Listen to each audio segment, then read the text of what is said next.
하나님께서 오늘 우리에게 주시는 말씀 민수기 19장 1절에서부터 10절까지 말씀입니다. 하나님의 말씀을 받들어 봉독할 때에 살아계신 하나님의 음성을 들으시기 바랍니다. 제가 지금 말이 좀 씹히고 있어요. 그래서 아라고 그래도 그냥 아라고 들으시고 어라고 듣지 말아주세요. 여호와께서 모세와 아론에게 말씀하여 이르시되 여호와께서 말씀하시는 법의 율례를 이제 이루노니 이스라엘 자손에게 일러서 온전하여 흠이 없고 아직 멍에 매지 아니한 붉은 암송아지를 내게로 끌어오게 하고 너는 그것을 제사장 엘르아살에게 줄 것이요 그는 그것을 진영 밖으로 끌어내어서 자기 목전에서 잡게 할 것이며 제사장 엘르아살은 손가락에 그 피를 찍고 그 피를 회막 앞을 향하여 7번 뿌리고 그 암소를 자기 목전에서 불사르게 하되 그 가죽과 고기와 피와 똥을 불사르게 하고 동시에 제사장은 백향목과 우슬초와 홍색실을 가져다가 암송아지를 사르는 불 가운데에 던질 것이며 제사장은 자기의 옷을 빨고 물로 몸을 씻은 후에 진영에 들어갈 것이라 그는 저녁까지 부정하리라. 송아지를 불사른 자도 자기의 옷을 물로 빨고 물로 그 몸을 씻을 것이라 그도 저녁까지 부정하리라. 이에 정결한 자가 암송아지의 죄를 거두어 진영 밖 정한 곳에 둘지니 이것은 이스라엘 자손 회중을 위하여 간직하였다가 부정을 씻는 물을 위해 간직할지니 그것은 속죄제니라. 암송아지의 죄를 거둔 자도 자기의 옷을 빨 것이며 저녁까지 부정하리라. 이는 이스라엘 자손과 그 중에 거류하는 외인에게 영원한 율례니라. 오늘은 정결하게 만드는 물 예수 그리스도라는 제목으로 말씀 나누겠습니다. 우리 한번 같이 읽어볼까요? 시작. 정결하게 만드는 물 예수 그리스도. 민수기 19장은 죽은 사람을 만졌거나 사람이 죽어가는 곳 그 장막 안에 머물렀거나 혹은 들판에서 죽은 사람이나 혹은 죽은 짐승의 시체를 만지게 된 사람의 상태를 가리켜 부정한 상태라고 칭하였습니다. 그럼 부정하다라고 하는 뜻은 무슨 뜻일까요? 부정한 상태라고 하는 것은 정결하지 못한 상태 또는 하나님 앞으로 나아갈 수 없는 상태를 부정하다라고 이야기하는 거예요. 그러니까 부정하다라고 말하는 사람은 하나님 앞으로 나아갈 수가 없었어요. 예배를 드릴 수가 없었다라는 것입니다. 그럼 왜 시체를 가까이 한 사람은 부정하다라고 했을까요? 사람이 왜 죽지요? 사람은 죄 때문에 죽어요. 죄의 결과는 사망이다라고 로마서 6장 23절에 정확히 말씀하고 있어요. 사람이 죄를 안 지면 죽지 않나요? 안 죽어요. 사람이 죽는 이유는 죄 때문에 죽습니다. 그러므로 죽는다라고 하는 것은 죄 때문에 죽는 것이기 때문에 죽음이라고 하는 것 자체가 부정한 것이다라는 것이죠. 그 부정하다라고 하는 것은 죄로 죽은 시체를 가까이 접촉했기 때문에 그 사람도 부정하게 된 거예요. 시체를 만지기 전에는 이 사람이 부정한 것이 아니었죠. 그러나 시체 안에 있으면 부정해지는 거예요. 한국 말 중에 부정 탔다라고 이야기하잖아요. 의미는 거의 비슷해요. 내가 부정할 수 있는 것을 만지거나 경험했기 때문에 부정 탔다라고 하는 것과 거의 흡사한 내용입니다. 그러면 부정한 사람들은 어떻게 했을까요? 부정한 사람은 일주일 동안 격리가 됐어요. 격리라고 하는 것은 이스라엘 공동체 바깥으로 나갔다라는 거예요. 그리고 3일째 되는 날과 7일째 되는 날은 정결한 물을 뿌림으로써 그들의 몸을 정결하게 만들었습니다. 그 일이 끝나야만 이들은 다시 공동체로 들어올 수 있었고 하나님께 예배를 드리러 들어올 수가 있었어요. 그런데 한번 생각을 해보십시오. 가데스 바네아라는 곳에서 반역을 한 다음에 이스라엘 민족이 광야로 나아가서 40년 동안을 보내는데 그 광야 40년 동안 그 가데스 바네아에 있었던 20세 이상의 사람들은 그 40년 동안 다 죽어야만 했어요.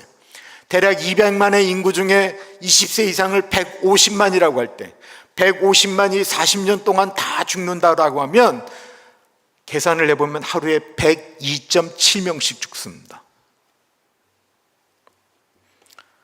아버지가 돌아가셔요.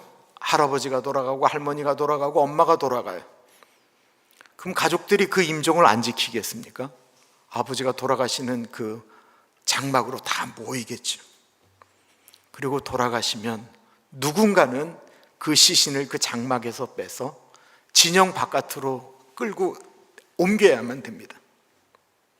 문제는 원치 않지만 시체를 만지고 그 시체 옆에 있었던 사람들은 부정해졌기 때문에 그 부정한 것을 씻기 위해서 큰 대가를 지불해야 된다는 것입니다. 일단 그들은 그들의 옷을 깨끗이 씻어야만 했습니다. 그리고 자기의 몸을 씻어야만 했습니다. 문제는 이들이 거하는 그 광야라고 하는 것은 너무나도 물이 귀하다라는 것입니다. 그러므로 그 일을 하루에 102명씩 죽는데, 그 사방에서 사람이 죽고 그 돌아가실 때 그 장막마다 그 가족이 모이고 옮기고 하면 그 수많은 사람들을 어떻게 정결하게 하겠느냐라는 거예요. 더군다나 이 19장 바로 전에는 고라의 반역 때 같이 동참하다가 연병에 걸려서 죽은 사람이 14,700명이에요. 그 14,700명을 옮기는데 얼마나 많은 사람들이 동원이 되었겠습니까? 그래서 이런 시체 때문에 일어나는 부정함을 씻겨주기 위해서 하나님은 좀 더 쉽게 넘어갈 수 있는 정결하게 하는 물을 만드는 법을 오늘 말씀하고 있는 것입니다. 그럼 그 정결하게 하는 물은 어떻게 만들었을까요? 1절과 2절 같이 읽습니다. 시작. 여호와께서 모세와 아론에게 말씀하여 이르시되 여호와께서 명령하시는 법의 율례를 이제 이루노니 이스라엘 자손에게 일러서 온전하여 흠이 없고 아직 멍에 매지 아니한 붉은 암송아지를 내게로 끌어오게 하고. 이 정결하게 하는 물, 잿물을 만드는 그 법이 흠이 없고 온전하고 한 번도 멍에를 매지 않은 붉은 암송아지다라는 것입니다. 하나님께 드리는 건 온전한 거 맞지요? 멍에를 매지 않았다라고 하는 것은 때가 타지 않았다라는 것을 의미하는 것이죠. 죄의 흔적이 없다라는 것입니다. 그런데 좀 이상하지 않으세요? 오늘 본문을 보시면 이상하다고 생각하셔야 돼요. 여러분, 송아지는 얼룩 송아지 아니면 누런 송아지입니다. 검은 송아지, 그렇죠? 근데 오늘 이 민수기 19장에만, 다른 데는 그냥 암송아지, 숫송아지, 양 이런 식으로 다 나오는데 오직 이 19장에만 붉은 암송아지라고 나옵니다. 근데 붉은 암송아지가 세상에 어디 있습니까? 우리 지금까지 살아오시는 동안 붉은 암송아지 보신 적 있으세요? 하나님의 명령이기에 정결하게 하는 물은 꼭 이 붉은 암송아지로 만들어야만 했는데, 이게 수십 년, 어쩔 때는 수백 년 동안 붉은 암송아지가 나오지 않기 때문에 유대인의 전승이라고 얘기하는 것이 탈무드잖아요. 미시나라고 하는 것이 있거든요. 여기에 보면 제2차 성전 회복까지 이스라엘 역사 가운데 붉은 암송아지는 딱 9번 나옵니다. 9번 동안 그 붉은 암송아지를 태워서 정결하게 하는 물을 만들었습니다. 그리고 미시나 3장 5절, 거기에는 이렇게 쓰여져 있습니다. 모세 시대부터 두 번째 성전 파괴까지 붉은 암송아지는 모두 9마리가 사용되었고 10번째 암송아지는 메시아가 올 때 준비될 것이다. 그래서 유대인들은 지금도 이 붉은 암송아지를 기다리고 있어요. 이스라엘에 한번 인터넷에서 쳐보시면 그거에 대한 내용이 되게 많이 나와요. 모세는 온 이스라엘 자손에게서 얘기를 해야만 됐어요. 왜냐하면 어디에 이 붉은 암송아지가 있는지 모르니까. 흠없고 온전한 멍에를 매지 않은 붉은 암송아지를 가져오라고 했어요. 그랬더니 그게 있었던 거예요.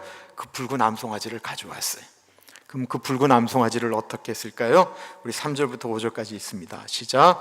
너는 그것을 제사장 엘르아살에게 줄 것이요 그는 그것을 진영 밖으로 끌어내어서 자기 목전에서 잡게 할 것이며 제사장 엘르아살은 손가락에 그 피를 찍고 그 피를 회막 앞에 향하여 7번 뿌리고 그 암소를 자기 목전에서 불사르게 하되 그 가죽과 고기와 피와 똥을 불사르게 하고, 엘르아살은 이스라엘 사람들이 머물고 있는 진영 그 바깥으로 그 붉은 암송아지를 가지고 끌고 나가서 그리고 그에게서 죽였다라는 거예요.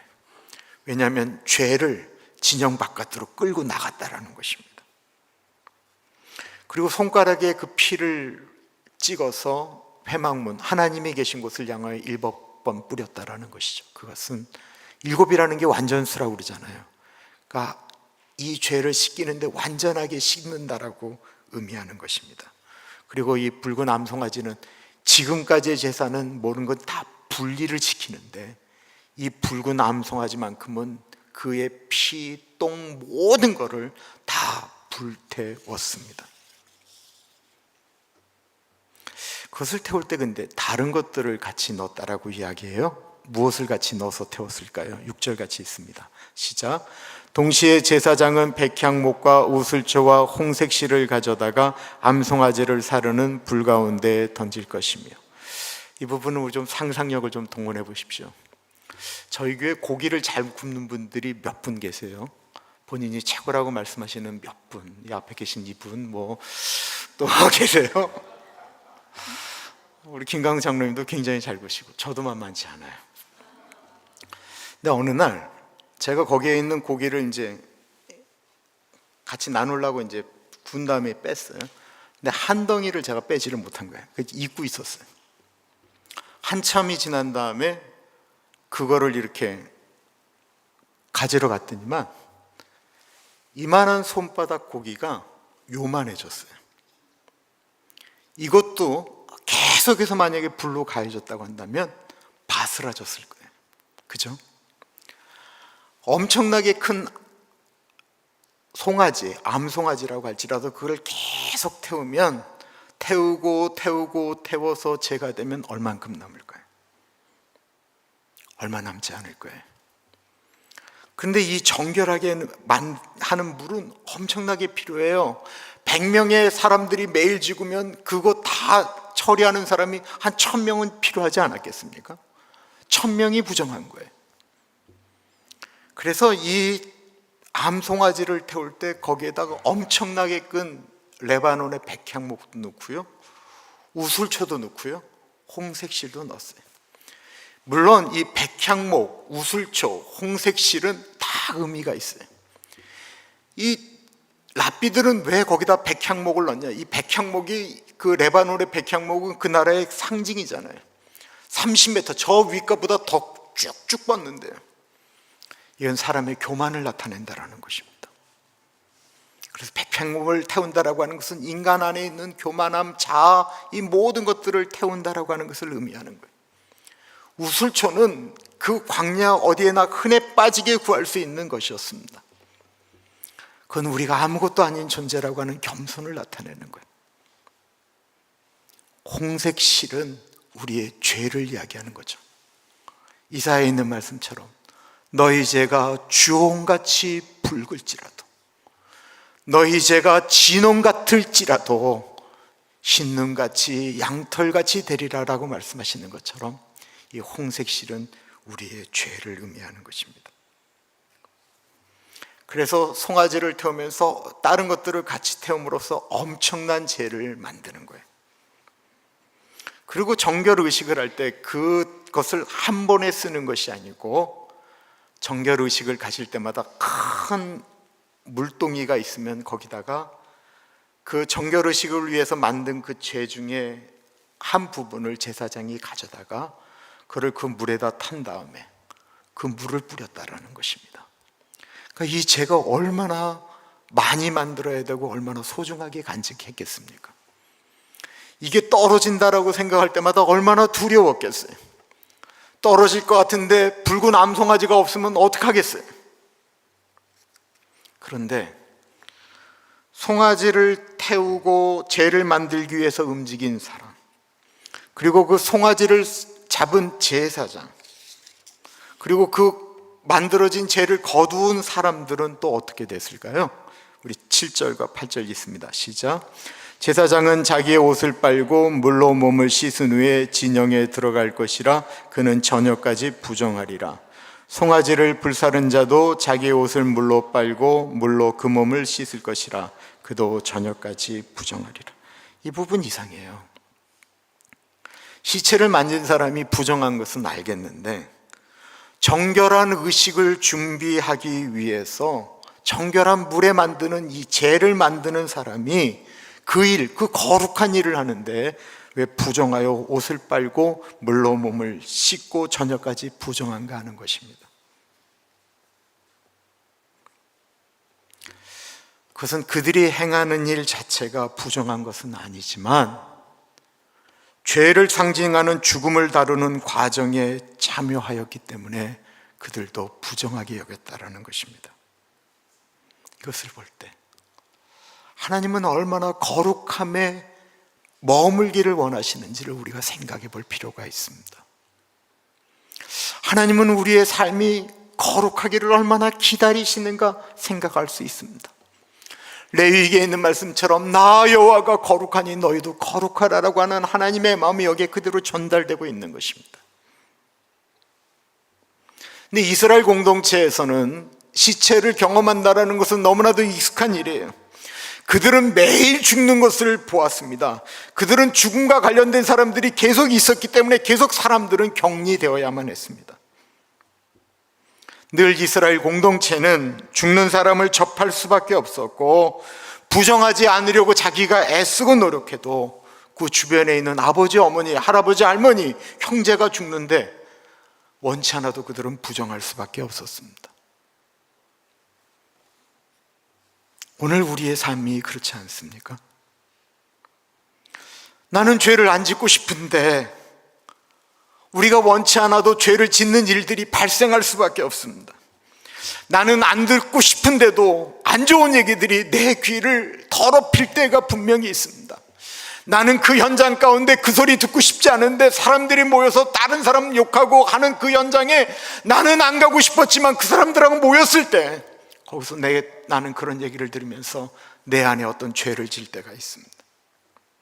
안 보고 싶은데 싫은 사람들이 눈에 들어오고 마음으로는 죄 짓고 싶지 않은데도 우리 눈에 보이는 것들이 그렇기 때문에, 눈에 보이는 것 때문에 우리는 죄가 들어올 때가 있습니다. 우리는 때때마다 우리 사랑하는 분들이 돌아가셨기 때문에 장례식장을 가고요, 그리고는 우리 돌아가신 분들의 마지막을 보면서 뷰잉이라는 것을 합니다. 만약에 구약이 있었다면 우리는 그럴 때마다 부정한 거예요. 저는 어느 순간부터 시체 만지는 걸 좋아하게 되었어요. 우리 교인들 돌아가시면 웃지 마세요, 진짜니까. 교인들 중에 내 손 잡고 돌아가신 분이 3분이세요. 손을 잡는데 숨이 넘어갔어요. 어쩔 때는 입을 벌리고 돌아가시면 입을 이렇게 받아들였어요. 그리고 그 시신에 이렇게 체온이 떨어지는 것을 이렇게 경험하죠. 근데 그 느낌이 꼭 어떨 땐 이래요. 천국에서 뵙겠구나, 이런 생각을 하는 거예요. 그런데 만약에 제가 구약시대에 태어났다고 한다면 제가 어떻게 살았을까요? 지금 이스라엘 사람들은 여전히 붉은 암송아지를 기다리고 있습니다. 어느 지역에 붉은 암송아지가 나왔다 그러면요, 이스라엘에선 전문가가 거기로 파견이 됩니다. 그리고 DNA, 그리고 모든 털들을 다 확인하면서 혹이 붉은 털 아닌 흰 털이 있는가 다 조사하고 거기서 탈락하면 안 되는 거예요. 2022년 9월 21일 크리스찬 투데이에 텍사스의 5마리의 붉은 암송아지가 이스라엘로 옮겨집니다. 그리고 그들은 정결의식을 준비하고 다시 한번 예루살렘 성전을 건축할 계획이 있다라고 하는 거 발표하였는데 그 이후로 아직 소식이 없어요. 어리석은 것입니다. 왜 그럴까요? 10번째 붉은 송아지는 안 태어납니다. 왜냐하면 우리에게는 이미 정결하게 하는 물, 붉은 암송아지를 우리는 소유하였기 때문에 그렇습니다. 우리가 소유한 정결하게 되는 물, 붉은 암송아지는 무엇일까요? 히브리서 9장 13절 14절 같이 읽습니다. 시작.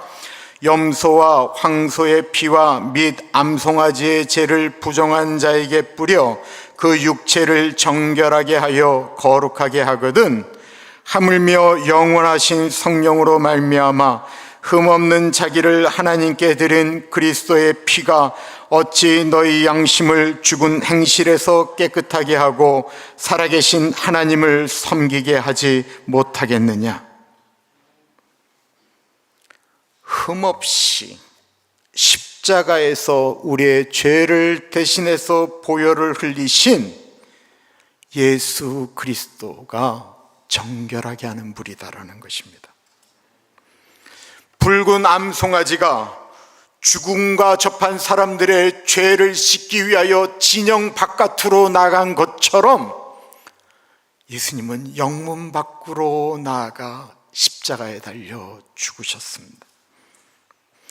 붉은 암송아지가 부정을 정결하게 하였듯이 예수님은 우리 인간의 부정한 것들을 완전하게 정결케 하여 주셨습니다.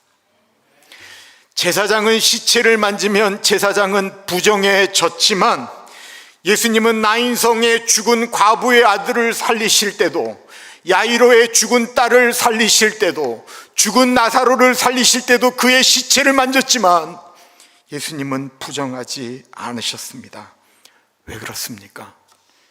예수님은 죽음을 정결케 하는 분이시고 부정함을 이기시는 생명의 주님이시기 때문에 그렇습니다. 그래서 정결하게 하는 물 예수 그리스도를 소유한 우리 예수 믿는 사람들에 대해서 사도 바울은 로마서 8장 1절과 2절에 그런즉 그리스도 예수 안에 있는 자에게는 결코 정죄함이 없나니 이는 그리스도 예수 안에 있는 생명의 성령의 법이 죄와 사망의 법에서 너희를 해방하였다라고 선포하고 있는 것입니다. 우리는 죄를 안 지려고 해도 구약의 사람들이 죽은 시신을 만질 수밖에 없었던 것처럼 죄가 사방에서 지금도 들어오고 있습니다. 그럼 우리 어떻게 하면 돼요? 정결하게 하는 분이신 예수 그리스도의 십자가 은혜를 입어 회개하며 우리를 정결하게 하면 됩니다만 많은 분들이 그 죄를 씻기는커녕 그 죄의 죄를 더해서 죄악 덩어리를 만든다라는 것입니다. 미움을 마음에 담았다가 때때마다 그것을 끄집어내서 나는 절대로 용서하지 않을 것이다라고 때때마다 그것을 끄집어내서 다짐을 합니다. 도대체 언제까지 몇 년 전 상처를 이야기하고 상대방을 미워하고 배우자를 미워할 것입니까? 그리고 나는 그리스도인이라고 이야기합니다. 레바논의 백향목처럼 부족한 나무들을 깔보듯이 사람을 깔보곤 합니다. 예수님이 죽으셨습니다. 그 예수님의 보혈, 정결하게 하는 셈이 지금 우리의 앞에 있습니다.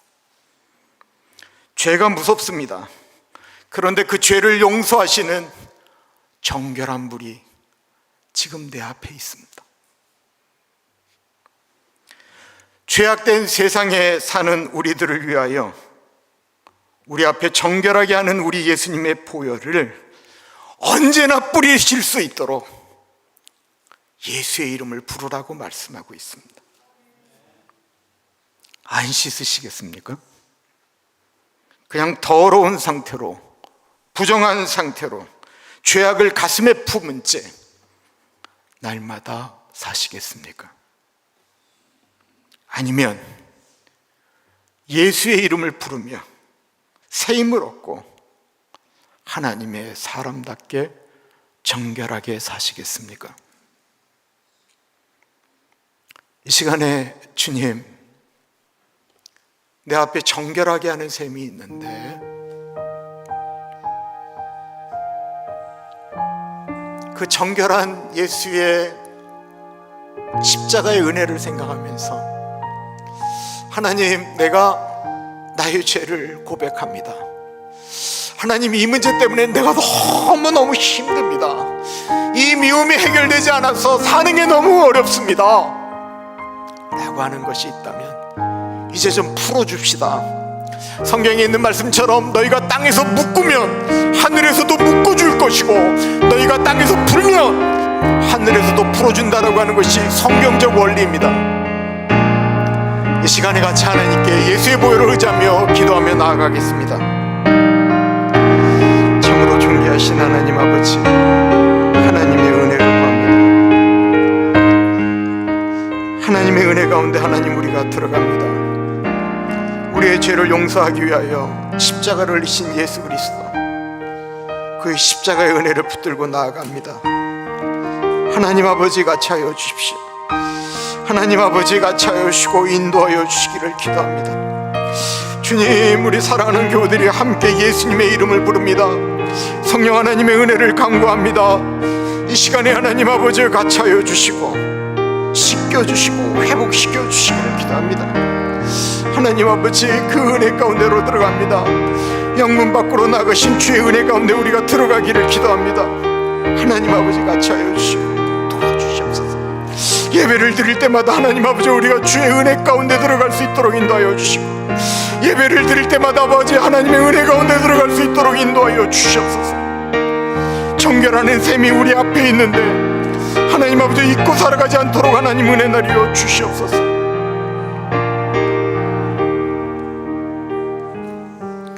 존귀하신 하나님 아버지, 이 시간에 정결하게 하는 예수 그리스도의 보혈의 은혜, 예수님의 이름을 부르며 기도하였습니다. 하나님 아버지, 죄가 우리 안에 있으면 자꾸 우리가 부정하게 되는데 언제나 어느 때나 붙들 수 있는 예수 그리스도, 그 소중한 이름 부르며 승리하는 정결케 되는 우리들 되어질 수 있도록 인도하여 주십시오. 존귀하신 예수님 이름으로 기도합니다. 아멘.